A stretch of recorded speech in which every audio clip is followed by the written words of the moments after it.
Hi, everyone. Ariana Friedlander here from Rosabella Consulting. Welcome to the Co-Creators in Conversation interview series, where we celebrate inspiring leaders who are disrupting their industries and creating economic value by caring about their people. Right now, we are excited to be chatting with Josh LaMar, co-founder and CEO of Amplinate. Welcome, Josh. Thanks for joining us. Thank you. I'm so happy to be here.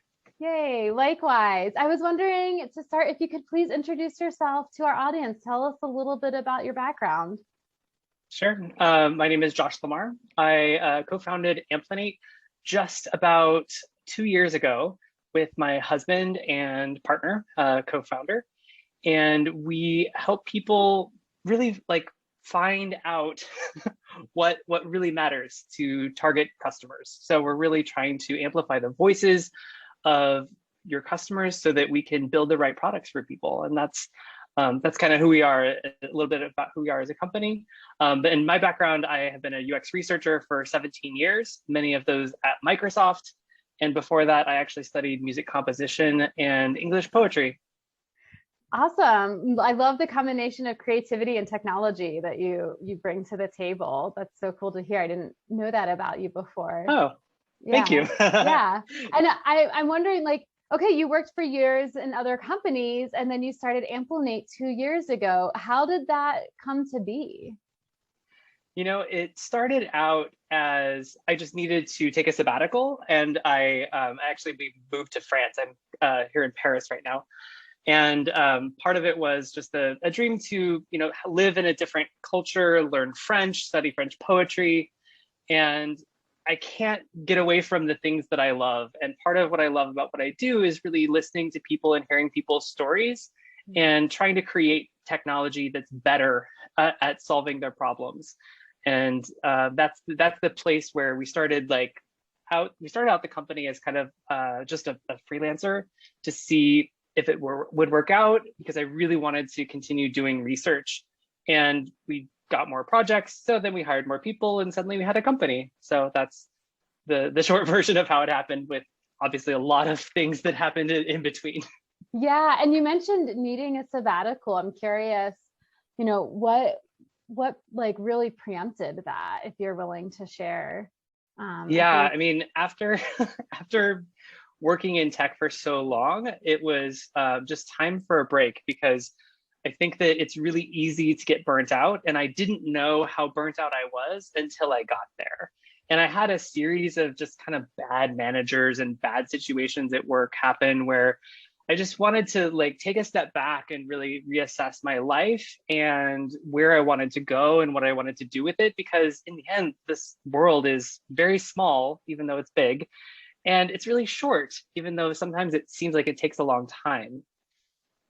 Yeah, right. It does, especially when you're in that startup phase and things can take a while, and yet all of a sudden 2 years, 10 years can go by. Yeah, exactly. Yeah, I can relate to that for sure. And I'm sure some of our listeners can as well. So you mentioned you had some bad managers, you were burnt out. How was your experience in tech before? How did that shape the way you created a business model around Amplinate?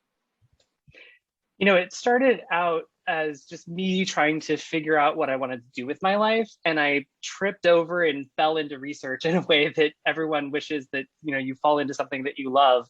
But it was actually a friend of mine from choir who suggested that I look into it, because I didn't really know what I wanted to do after my undergraduate degrees. And I think that as I was growing as a person and finding my voice, it was also growing as an employee of a company and trying to share other people's voices at the same time. And over time, I just saw these examples of hypocrisy where people would say, oh yeah, we're going to do this for our users. And it was something that people didn't want. And I was literally doing the research that was supporting not doing a lot of things that I saw being built. And it was very frustrating for me, because I want to share stories. I want to validate who people are and really try to solve their problems. And I just saw the business, that's the capital B, quote unquote, air quote business, taking over. And just because something can make money doesn't mean that it solves a real person's problem. And when we start creating products because we're going to try to get money out of people, it's just the wrong thing going first. And so I think that that's a big part of how I've grown as a person in trying to not only have my own voice, but to create a space where we actually support sharing other people's voices. Wow, I love that so much, especially just hearing about your experience, seeing the hypocrisy of, you know, leaders in your past jobs saying, oh, we're going to give customers what they want, but then not really listening to what customers are saying. And that inspired you. I relate to that so much. It inspired my own journey as an entrepreneur. And I feel like that's something that we don't always talk about that much. So I wonder, you know, what are some of the things that you did in Amplinate to intentionally build a bridge between what you were saying for your customers and for your team members was actually being practiced? You know, a big part of it, I look back and I had, like I said, a whole slew of bad managers, a couple good ones along the way. But I remember one of them had said, like, oh yeah, don't present this data point because, you know, the VP doesn't want to hear this. And she would literally like change the findings that we were coming up with. And we're like, that's not ethical. You can't just like say, this is what's important to people because the VP wants to hear it.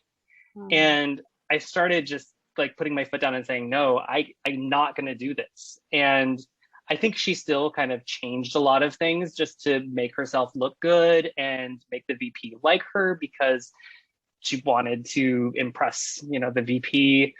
And it's just, I draw the line at unethical behavior.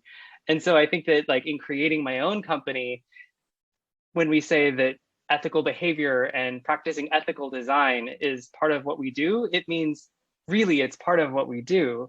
We listen to people, and yes, we're going to look for themes and patterns of what comes out in any kind of research that we do, but we're not going to cover it up. We're not going to give you the like answer that you want to have, because sometimes the answer that you want isn't what real people want. And when we take a stand and say, you know what, this is what's true for these people, this is their lived experiences, like we need to celebrate that. And if your product is wrong, then you need to hear that hard message. Wow. Yeah, that story gives me goosebumps just hearing you tell it. And, you know, I think those kinds of ethical dilemmas that we face in business, but we don't always talk about that often, and makes me wonder, you know, what are the qualities you have had to embody as a leader to be able to shift? You know, you mentioned that there are for customers or for yourself as a UX designer, kind of an image or an expectation in mind. And then you go and you listen to people and you hear that your idea was not that great or what really people wanted. So what are the qualities that help you hear that and internalize those messages as a leader so that you are living your values in this way? Yeah, and I think for me as a leader, it really comes down to defining a culture that supports these types of values. And I've had like a whole list of company values that grows and changes and evolves over time. Right now, I think the most important one is authenticity. And we actually used to be called Authentic UX. That was our original name, which we just changed recently. And that was because everything that we do, we need to be able to communicate with each other and relate to each other authentically. And that doesn't mean that you're someone fake. And that doesn't mean that you're the like fake version of yourself. Like authenticity is about being where you're at and holding space for others for where they're at. And if I was talking to one of our employees about this, and she said, like, what if I'm having a bad day? Like, have a bad day. That happens. And it's okay. Just say like, hey, I'm having a really hard time with this, or I'm having a bad day today. And we are here to support each other. And that's the kind of culture that I want to have. I want it to be okay to say, I'm having a bad day. Be the best, professional version of yourself that you can be. But that doesn't mean to deny what's going on for you in your experience. And I think that everything really flows out of being authentic and connecting with each other authentically. Mm. Yeah, I could really see that, especially, I recognize for myself sometimes as a leader, if I'm having a bad day, something will trigger me and bug me that if I was not in a bad mood, it would just not be a big deal, but when I'm just not having the best day, it's so much harder to let it go. It kind of becomes something I can sink my teeth into and, get riled up about. And if I'm not being honest, if I'm not feeling like I can be my authentic self, then I might connect with that anger and project it more instead of being able to acknowledge, hey, I'm just having a bad day. So this is like really bothering me, but I think it's because I'm having a bad day. And so if my tone of voice is a little harsh, that's why. And it's not about you, it's about my own struggles. I don't know how that resonates for you or relates to your experiences. I love that. I love that, because you know what, when you just put it out there and be like, this is where I'm at, then you have a conversation. Then you can like really connect with each other. And part of connecting authentically is making ourselves vulnerable to each other.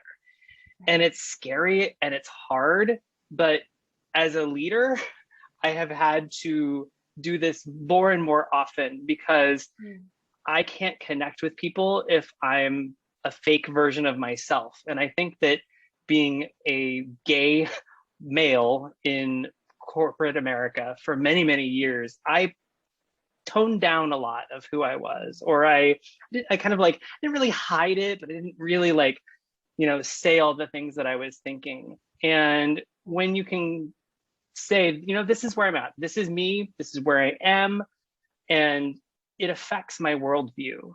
And that means that I'm going to have a different perspective or a different paradigm on the world because of my own experiences. And when you have it and you make yourself vulnerable and say, like, I had a hard time with this, I was discriminated against, that was kind of bad. And then we can really start connecting with each other, because deep down, we're humans, and humans are all, in pain sometimes, and all just want to be heard and be supported and be loved. And when we put our humanity first, just interpersonally, with our clients, with the participants in our research projects, we put that person first. And when we put that person first and open ourselves up to listening and having them, give them the opportunity to share who they are, 100% of the time, you're going to be surprised. You're going to be open in a new way to experiencing the world through a new lens. And that's beautiful. Yeah. Oh my gosh. I so agree. You're definitely preaching to the choir here. And I think that it is, it's true that need for connection, that belonging, that sense of we are together in this, and I am understood. Even if we don't completely relate, we can strive to understand each other and support each other. And it must be so fun for employees in your company to have that space where they can be real and not feel like they have to be fake or put on the facade to come to work every day, especially given what's been happening in the last year and a half. It was a rough year, and we actually hired our first 2 employees in February of 2020. Oh my gosh. And then we hired our next 2 employees in June. And they were contracting with us for the couple months before that, but we made an executive decision without any of the foresight of what was going to be happening in the world. But people need as much of a sense of security as we can give them. And it was a big step for us to kind of like say, okay, well, you know what, we're all going to be in this together, and we're going to try to support you the best that we can. And in the same way, they support us. We support each other. And I think that that's been a big key piece of our company culture, is just being there for each other and supporting each other, which I always heard about in my former roles at different companies. And it's the kind of thing that when you incentivize people through rewards, discussions, and yearly reviews and that kind of thing, when you incentivize people to do only their work, then it creates this culture where people are kind of fighting with each other to get visibility or get credit. But when you start incentivizing people to help each other, then it changes the conversation. Yeah, I can imagine. And this is making me want to know, and I'm sure listeners are curious too. Can you give us some specific examples of the ways you imbue your company culture with these values of helping each other and authenticity and things like that? How are you making this happen? I think that would be so valuable to hear. Well, so my first response is, I'm not the one making this happen.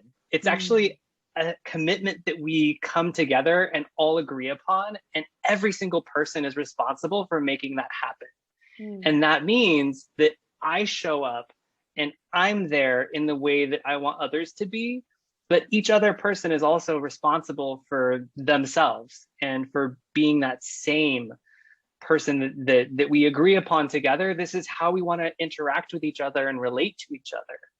And so I think part of it is just defining this is the way that we're going to be. These are our company values. And then encouraging each person to live and be those values.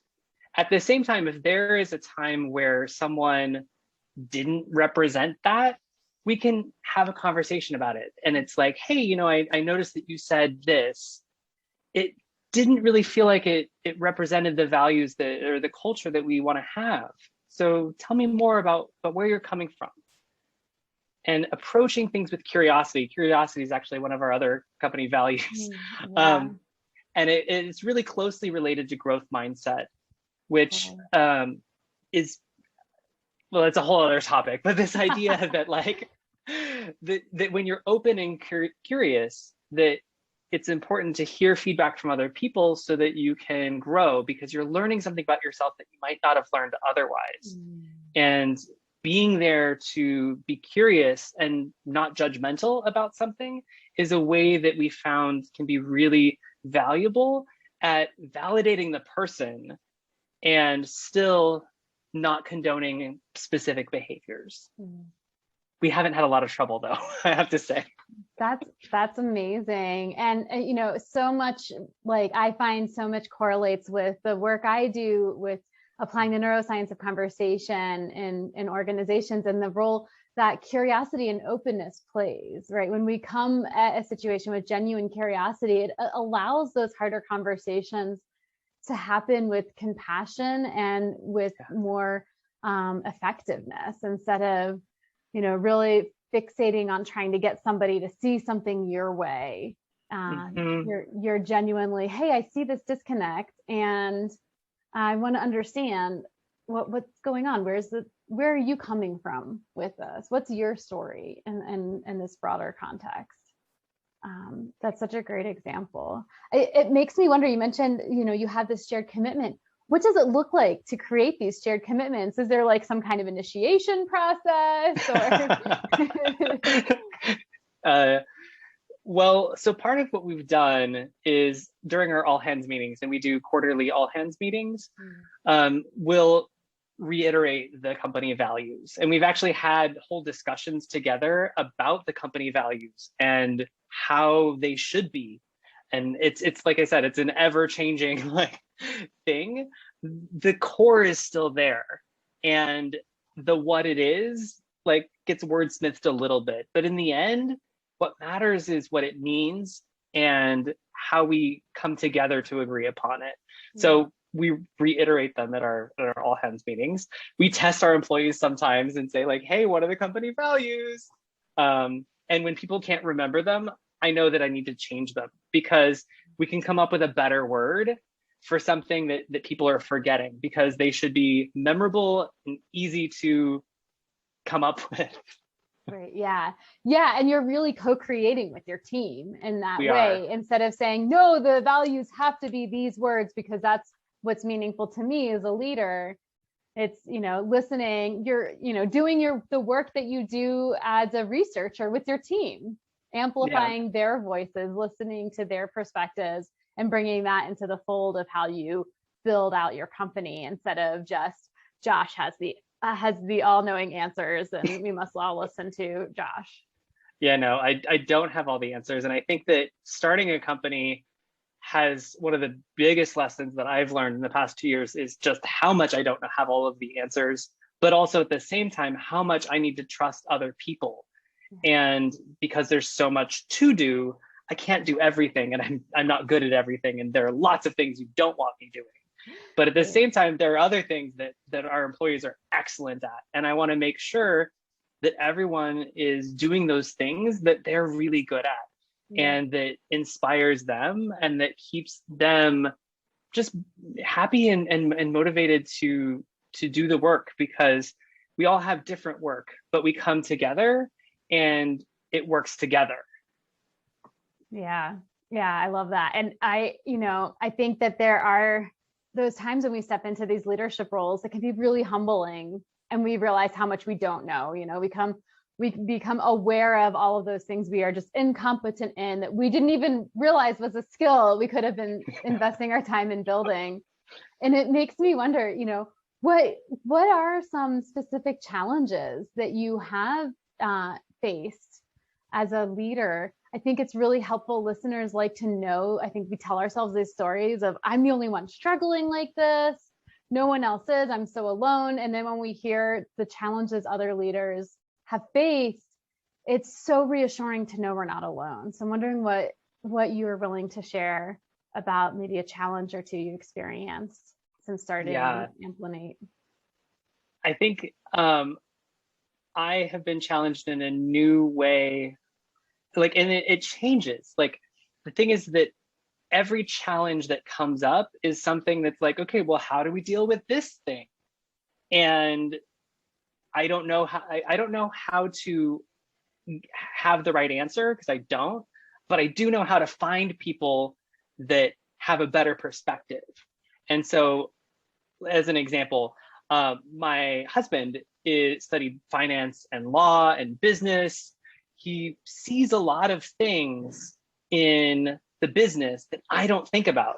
I think from a very creative standpoint about how do we answer research questions with methodologies? How do we iterate and learn for what research is in this new COVID and post-COVID time? These are the things I'm thinking about. And he'll see things in the business and he'll be like, oh yeah, there's this thing. This is the next problem. And so we have to find people that can help us with that problem. And I think a big part of what's been really helpful for me is that we found a business coach and also got a mindset coach. I think that for me, one of the biggest challenges that I faced is actually overcoming my own mindset that I had to be good at everything. And I've learned a lot of things that I don't know, and I've learned a lot of things that I'm not good at. And this process of building this company and creating this culture, there are pieces that I'm really good at, and then there are pieces that I'm not good at. And so learning oh yeah, we have this new challenge, who can help us? And so it becomes, who can I delegate this to, or who can I learn from to help give me a new perspective? And I think it's just been trying to exist in this state of being okay with failing at things, because every time I fail, I learn something new and I try it again a different way. And I mean, that's just life that happens. It just kind of also happens in this company thing too. Yeah.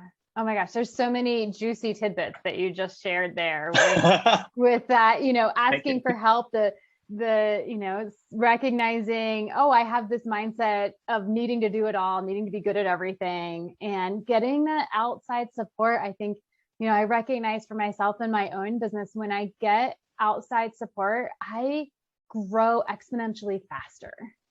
Oh, yeah. I think that we all have the capacity to guide and grow ourselves, but when we have somebody else to just see things a different way or mirror for us, and really just encourage those nudges, it makes such a profound difference on our trajectory and how quickly we can achieve some of those things that we are striving for. And it's so cool to hear how your partner and you complement each other too. Yeah, and it was really tough at first because we were trying to figure out not only the company and what we did, but we were also trying to figure out what our roles were. And so a lot of the early days of the company were just he and I together trying to, do research together. And it naturally kind of fell out that I was going to be, moderating the research and, I was conducting it on my own. And he was helping out with a lot more of the operations side of things. And we eventually split our roles. So he's our COO and I'm the CEO. And so that helped. But over time, we learned, like, these are the things that I do. These are the things that you do. And it also aligns with, these are the things that you're good at, which, by the way, I'm actually terrible at. And these are the things that I'm good at because I've had 17 years of experience doing research now that he doesn't know about. Picks up really quickly, which is great because he's really smart. And so we found a way to really complement each other in a way that is very helpful. And then at the same time, there's also, like we said before, the other people that we ask for feedback from, and creating that community of coaches and just other fellow CEOs. That's been so much so beneficial for me. Yeah, for sure. It's so nice to know, like I said earlier, you can feel so alone doing this work. and the problem with people that are there too. Yeah, go ahead. Yeah. And the problem that I have, like, somebody else in our business coaches tribe, someone else has had that same problem, and it can be like, oh yeah, just do this, this, this. Or, oh yeah, I had this and I just did this and here's what I learned. And so you kind of like just fast forward all of your learning and growth very quickly, because not all the time I have the answers, but I have, like, well, here's what I did and this kind of worked. Maybe this can help. And, people do that with each other, and everyone gives and everyone receives. It's a very give and take. Yeah, that sounds very symbiotic. And it's so helpful to not have to make all of the mistakes ourselves, right? To be able to learn from other people's experiences or mistakes and successes, and to be able to leverage that instead of reinventing the wheel every time. Absolutely. You mentioned, like, part of where you had to shift in your mindset was getting comfortable with failure. Is there a failure that you could share with us from your business that and what that was like, and what you did with that? Early on, I started the company not knowing anything about sales and marketing. And I know that I had some very early sales conversations with people that were just bad. They're like, oh, don't want to work with that person. And of course, I've learned over time that the importance is not actually about trying to learn to be good at sales or marketing. It's actually just learning how to be me and being there to support the other person. That was a huge learning for me. I thought that, and I am a very book smart person. And so I feel like I have to, like, go learn and get a bunch of, like, degrees in order to understand something and implement something. And now I've shifted to try to implement some things, learn through the failure, and iterate. And that's exactly what we do in the user-centered design process too.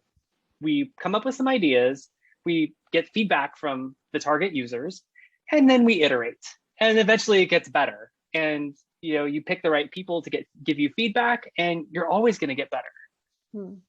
Yeah, I can definitely relate to that. And it is easy to hide behind the books or the courses or the degrees, right? Oh, I just need to learn this thing before I can do that. And when you can recognize that doing it as how you learn it. Mm-hmm. Yeah. It's really freeing and scary, but freeing, because I think we can sometimes tell ourselves a story of that you won't fail once you know something, but you can never know everything. Yeah. So. One of my favorite managers said, because I was asking him, like, everyone seems like they know what they're doing and has it all together, and I have no idea. This was like early on when I just started managing my first team. And he said, you know what? Nobody knows what's going on, and everyone is just winging it. It made me feel a lot better. Right? Yeah, we really are. And I think that's one of the challenges with social media, is that everyone portrays like these picture perfect images of their lives and their work, and just creates that sense of everyone else has it all figured out but me. When the reality is we all are really winging it. Yep. So totally I have true. one other question before we close.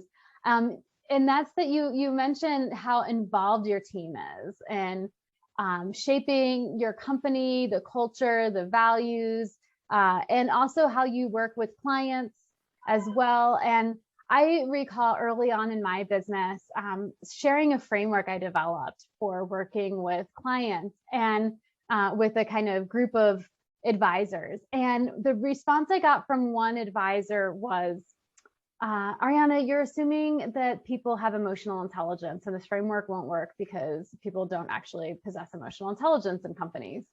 And hearing the way you engage in conversations with your team, it sounds like you expect a level of emotional intelligence among team members to be able to say, hey, we talk about doing these things, but then I saw you do this and there's a disconnect. I'm wondering, like, how do you support your team and them embracing the mindset that you need to be able to operate in alignment with your values? The first thing that we have to do is normalize the behavior. And we normalize the behavior by being examples of it ourselves. And so it starts with me being an example. And when I see an example of someone really living up to that value, we say, hey, this person did a really good job representing this value that we shared. Thank you so much for doing that. We're actually adding a part of our all hands meetings to just thank each other. If someone did something that was really helpful, just thank them, but publicly thank them, with the family. And then we all get to share in that learning, and we all get to share in the gift that person gave. And so I think that normalizing the behavior is the first step, and then modeling that behavior is the second step. And then reinforcing it when you see examples is the third step. Beautiful. That is so helpful to hear, and so articulate as well. Just, these are these three steps, and they're simple in theory. And then of course we know in practice, there's always a little bit of a give and take. And again, accept that you might fail, and that's okay. But I love that. I think especially it's easy for us as humans with negativity bias, we can fixate on what's going wrong or not working well. And as leaders and managers, we can do a disservice to our teams when that's all we notice and that's all we recognize are the opportunities for growth. And so to build in that time and space for recognizing, celebrating, and appreciating the way team members are modeling the behaviors and the values that you want to see, just is such a great practice to have in place. Yeah, and there's another thing too that, like, back to your comments on this idea of emotional intelligence, because in our company we have people that are much younger, and we have some of us that are, I'm probably the oldest one, but because of that, we're all in different places, and I think that part of creating this culture is accepting people for where they're at. And sometimes people are learning something for the first time, and other times we've maybe learned this lesson a few times. And I think that being able to acknowledge and recognize each person for where they are at on their own emotional journey or emotional intelligence journey is part of it as well, because I don't expect everyone to have the same level of emotional intelligence. I just expect everyone to be open to learning and growing. I love that. And I think that that's such a empowering view as a leader to have. You're recognizing the growth mindset in your employees and in your team members, instead of saying, oh, you have to be performing at a high level of emotional intelligence. You have to be willing to be on the journey. Yeah. And to take steps. And yeah, we all are in different places, and we all can also be in a different place depending on how bad of a day or good of a day we are having, Exactly. I mean, there's so many other factors that might contribute to that awareness we can bring to how we're showing up every day. So that's awesome. I am curious to hear, like, what are you looking forward to? What are you most excited about in the future for Amplinate? I think that one of the best things that I'm looking forward to is in-person research again. We actually started the company here. We're based in the USA, and then we're based here in France. But we started the company doing in-person ethnographic studies where we would go into people's homes, talk to them about what they used for technology and what they care about. You really get a different sense of the world, especially when you're doing international research, which is a big focus of our company because we're very international. I'm really excited to do more in-person research again, especially in people's homes, because that's been a gift that I got when I started doing international research many years ago. Just as a quick aside, my first international project was in Brazil, China, and Japan, right after each other. And these are very, very different countries. And it was just such an eye-opening experience to visit cultures, but to see them from people's homes. It's not what you think you're going to see. And I know even now that my perspectives of especially those three countries are very different because of that experience. And part of what we are really looking forward to as a company is actually creating these types of cultural immersion projects where a team can come to a country like France. We've done a few of them here in France as well, here in Paris, and really get to see and experience life through a new lens. And I think that that's the most powerful gift that we can give each other as humans, is to share our stories and to think about the world in a new way. Yeah, that sounds so awesome. And the anthropologist in me would love to talk with you more about this. Yes. I see what you're saying. I see that power. And I think that that's so cool. And we might just have to save that conversation for another day, because we are out of time. It has been so great to get to visit with you. And you have shared so many actionable insights for listeners to take away from this conversation. I would say that you've shared generously, which I'm so grateful for. I wonder, for listeners, if they want to get in touch with you after this conversation, what's the best way for them to get in touch and stay in touch with you? First, you can follow me on LinkedIn. I'm Josh LaMar on LinkedIn. I'm also blogging on Medium, medium.com. And you can find Amplinate at amplinate.com. That's AMPLINATE.com. And then we're also on LinkedIn and Facebook. Fantastic. Thanks so much again, Josh, for your generous sharing. And thanks to our listeners for checking out Co-Creators in Conversation interview series. Look forward to seeing everyone next time and hearing what takeaway you gained from the conversation today. It's always wonderful when we can keep these conversations going by sharing our inspiration and the actions we're taking as a result. Thank you so much. Thanks, Josh. Thank you.